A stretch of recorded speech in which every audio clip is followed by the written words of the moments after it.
বাংলাদেশের গ্রামীণ অঞ্চলে উৎপন্ন হওয়া এক বিশেষ ধরনের গুড়, যা তার স্বাদ, গন্ধ এবং উপকারিতার জন্য পরিচিত। তা হলো জিতকার হাজারী গুড়। এই গুড় শুধু যে একটি মিষ্টান্ন তা নয়, এটি একটি ঐতিহ্য যার শেকড় গভীরে বিস্তৃত। জিতকার হাজারী গুড় বাংলাদেশের উত্তরাঞ্চলে একটি জনপ্রিয় খাদ্য। এটি তৈরির পদ্ধতি উপকরণের কারণে একে বিশেষ ধরনের গুড় বলা হয়।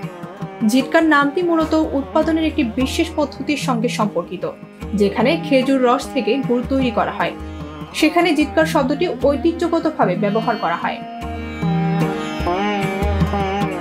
জিতকার হাজারী গুড়ের তৈরির পদ্ধতি আছে কিছু বিশেষত্ব, যা এটিকে অন্য সাধারণ গুড় থেকে আলাদা করে তোলে।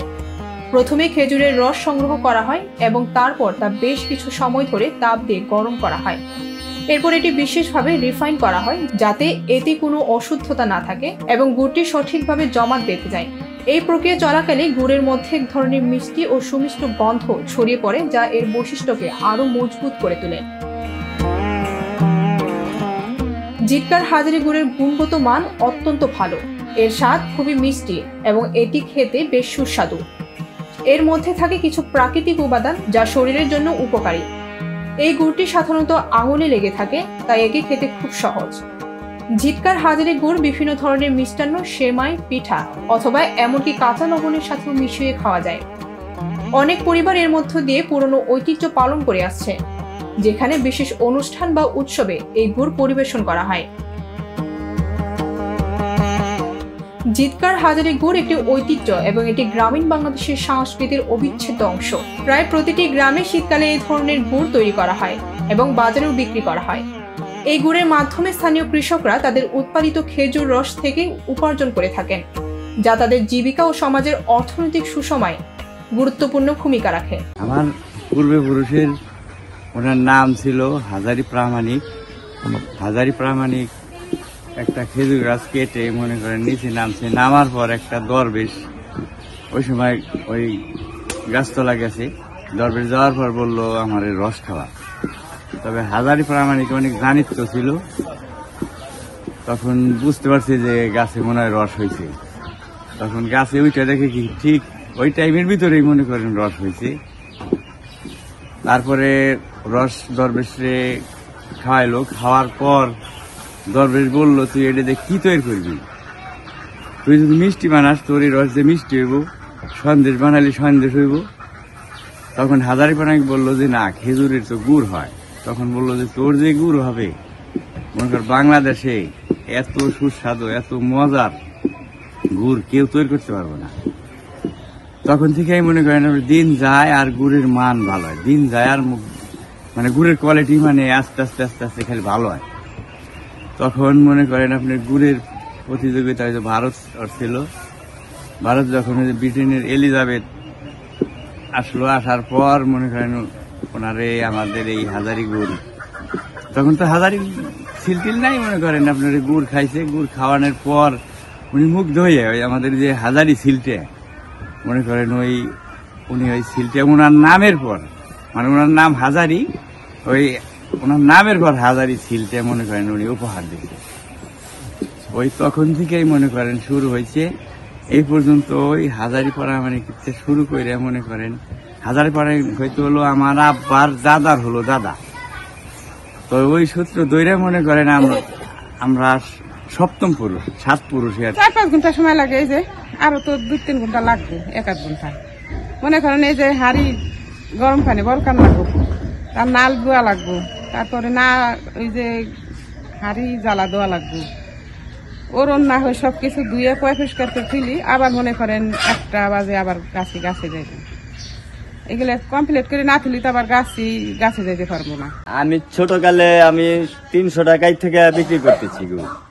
300 টাকায় থেকে আমি প্রায় আমার বয়স 40-45 বয়স হচ্ছে। আমি 30 বছর থেকে এই গুড়ি বানাই। এই গুড়ের চাহিদা কেমন? চাহিদা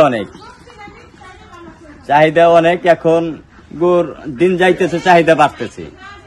তারপরে এখন গুড় বেশি 2000-1800 টাকা কেজি। বাংলাদেশ, সারা বাংলাদেশে যা, তারপরে সারা বিশ্বেই যায়, সব রাষ্ট্রে এই গুড়গুলা চলে যায়। বাঙালি জেনে আছে সেখানেই এই গুড় চলে যায়। এই গুড়গুলা কিভাবে তৈরি করেন আপনারা? অরিজিনাল খেজুর গাছের রস সংগ্রহ করে কাইটা তারপরে জ্বালান করে এই গুড়টা তৈরি করতে হয়। এর সাথে কিছু মিশানো না? না, কিচ্ছু মিশে লাগে না, গাছ থেকে এই গুড়টা তৈরি হয়ে আসে। গাছটা কাটা লাগে খুব পরিষ্কার, শুকাইয়া সব দিকে পরিষ্কার পরিচ্ছন্ন, জ্বালা হাড়ি জ্বালা সব জায়গায় গরম পানি দিয়ে ফুটানো, পানি দিয়ে ধোয়া, নালডা বেছে গরম পানি ফুটানো ধোয়া, সব জায়গায় পরিষ্কার। অনেক দূরে দূরে যায়, মনে করবেন সব দেশেই এগুলো চলে আর কি।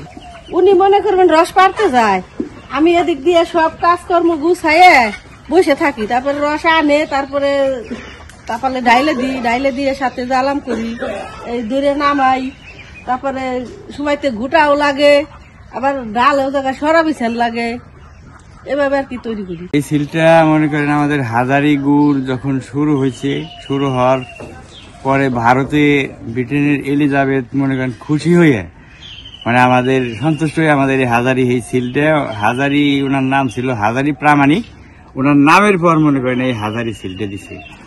আজ থেকে মনে করেন 350 বছর হয়ে গেছে, ওনার নাম কিন্তু এখনো আছে। আপনারা জানেন যে মানিকগঞ্জ জেলার ব্র্যান্ডিং এর জন্য হাজারি গুড়ের নাম ব্যবহার করা হচ্ছে, কারণ হাজারি গুড় একটি ইউনিক প্রক্রিয়ায় প্রস্তুত করা হয়। এটি একটি ঐতিহ্যবাহী খাদ্যপণ্য।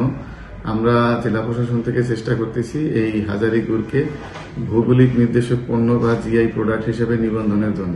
সেই কারণে আমাদের বেশ কিছু কার্যক্রম চলমান আছে।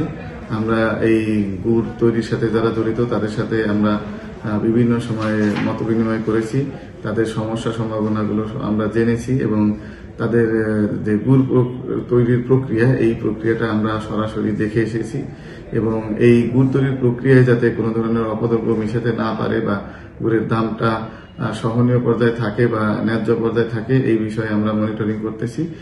এইগুলোর ব্যত্যয় পেলে আমরা আইনানুগ ব্যবস্থা নিই। জিতকার হাজারি গুড় শুধুমাত্র একটি মিষ্টান্ন নয়, এটি বাংলাদেশের ঐতিহ্য এবং সংস্কৃতির প্রতীক। এর স্বাদ ও গুণাবলী একে বিশ্বের বিভিন্ন স্থান থেকে সুরুচির দিকে একটি নতুন দৃষ্টিভঙ্গি দেয়। ভবিষ্যতে আরো মানুষ যদি এই বিশেষ গুড়ের সঙ্গে পরিচিত হয়, তবে আমাদের এই ঐতিহ্য আরো সমৃদ্ধ হতে পারে। বৃষ্টি রাজেল, ভোরের পাতা।